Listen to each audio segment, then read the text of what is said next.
So welcome back guys to another video, and today I'm doing a review on Sydney Hunter and the Curse of the Mayans, the fourth entry to the Sydney Hunter series from the folks at Collectorvision Games, and now you can get it on all modern consoles including Steam. I'll be reviewing the port on the Nintendo Switch, and without further ado, let's get into it. In the game's story, you play as Sydney Hunter, an explorer who happens to be trapped inside the Maya pyramid while he's out exploring the region.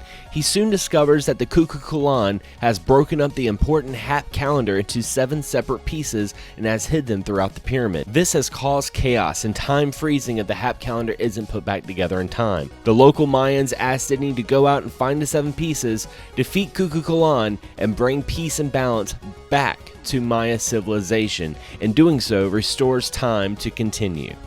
In regards to the gameplay, this is an 8-bit style game through and through. It's got the charm of playing the NES title of old times, with time pattern platforming and boss memorization. Quick reflexes are needed to progress through the 13 stages. Now, what's interesting is the stages are not just unlocked from beating the levels, but you have to collect these blue skulls to open portals to progress, which will require some backtracking.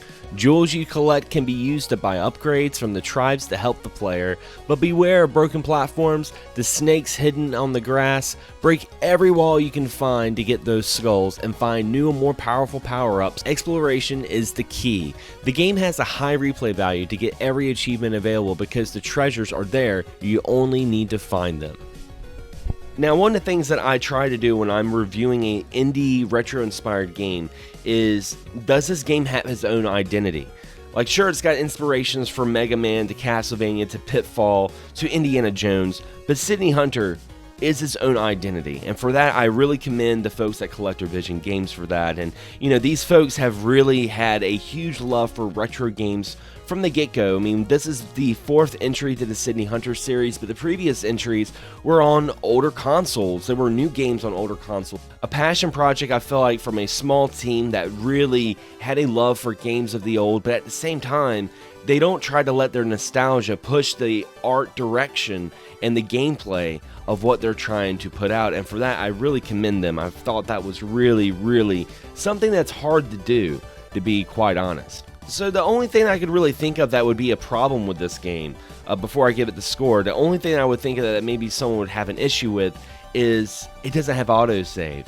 What I mean by that is, like, you know, there's save parts in the game, and when you would save, sometimes you'd go through a big portion of the level and die and go all the way to the beginning. I could see some folks getting turned off by that, maybe turned off by collecting blue skulls to open portals instead of just beating the level.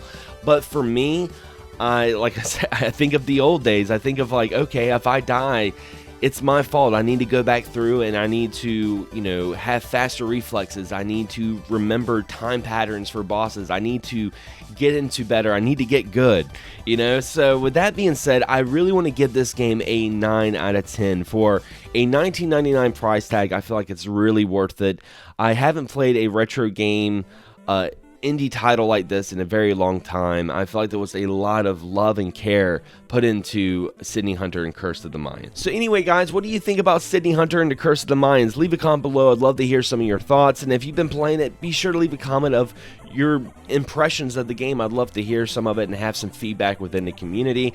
And I will also have a link on the description below to Collectorvision Games website in case you want to go back in the backlog and get, you know, some of the older Sydney Hunter games on, like, say, the Super Nintendo or Sega Genesis, Master System, whatnot, ColecoVision television. It's really interesting just to look at the website and see what kind of consoles they dug up to put the Sydney Hunter IP on. That's something that I thought was really awesome. Anyway guys, as always, thanks for watching, thanks for subscribing, and as always, happy gaming.